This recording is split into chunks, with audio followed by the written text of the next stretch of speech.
ഡോക്ടറെ, എൻ്റെ മോൻ സഞ്ചാരം പരിപാടിക്ക് അടിമയായി. ഞാൻ അമ്പലത്തിൽ കൊണ്ടുപോയിട്ട് വരുക. അമ്പലത്തിൽ പോയിട്ട് എങ്ങനെ ഉണ്ടായിരുന്നു? വിശാലമായ ഉൾവശം, വാസ്തുശില്പകലകളുടെ ഉത്തമ മാതൃകകളാണ് ഇവിടുത്തെ ദേവാലയങ്ങൾ. പൂജാരി ഫ്രെഡി നമ്പൂതിരി ആളൊരു രസികനായിരുന്നു. പൗരാണിക വസ്ത്രം ധരിച്ച പൂജാരി അക്തറിനെ അനുസ്മരിപ്പിക്കും വിധമെറിഞ്ഞ ചന്ദനം കൃത്യമായി എൻ്റെ നെറ്റിയിൽ കൊണ്ടതുകൊണ്ട് എനിക്ക് വേറെ തൊടേണ്ടി വന്നില്ല. ഞങ്ങൾ രാവിലെ ഇറങ്ങിയതാ, ലൈസൻസ് ഇല്ലാത്തതുകൊണ്ട് പോലീസ് പിടിച്ചു. എന്ത് പറഞ്ഞു? പോലീസ് ജീപ്പിന്റെ വശത്ത് നിന്ന കാക്കിക്കാരൻ ഗോത്രഭാഷയിൽ എന്തൊക്കെയോ പുലമ്പുന്നുണ്ടായിരുന്നു. സംശയിക്കണ്ട, അവൻ ഡ്രൈവർ തന്നെ. ഞാനൊരു ബുക്ക് തരാം, അത് വായിച്ചൊന്ന് റിലാക്സ് ആവട്ടെ. അഡ്രസ് പറ. അമ്പരച്ചുംബിയായ കെട്ടിടം, പൗരാണിക നാഗരിക നഗർ, സഞ്ചാരം PO, ലേബർ ഇന്ത്യ. ഈ ബുക്ക് വായിച്ചിട്ട് റിലാക്സ് ആയിട്ട് 2 ആഴ്ച കഴിഞ്ഞ് ഒന്നുകൂടെ വരണം. ഇപ്പോഴത്തെ ഫീസ് 1000 രൂപ.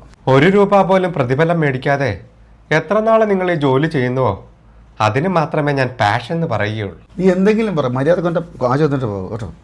ഇത് നിങ്ങളുടെ മൂത്തവനല്ലേ? ഇളയവൻ എന്തി? അതാണ് ഇളയവൻ, യൂട്യൂബിനടിമ. വഴിയരികിൽ കണ്ടതാണ്. റോഡ് സൈഡിലിരുന്നൊരു ചേട്ടൻ വാഴയുടെ കൂമ്പുകൾ വിൽക്കുന്നു. ഒരു കൂമ്പ് തരാമോ ഫ്രീ ആയിട്ട്? പോടാ, കൂമ്പ് പോടാ. മാവേലിക്കരക്കാരോട് പന്തളംകാർക്കുള്ള സമീപനം ശരിക്കും മനസ്സിലായ ദിവസമായിരുന്നു അന്ന്. നിർമ്മാണത്തിന്റെ അപാകതയിലുള്ള ഉത്തമ മാതൃകകളാണ് ഞങ്ങൾ.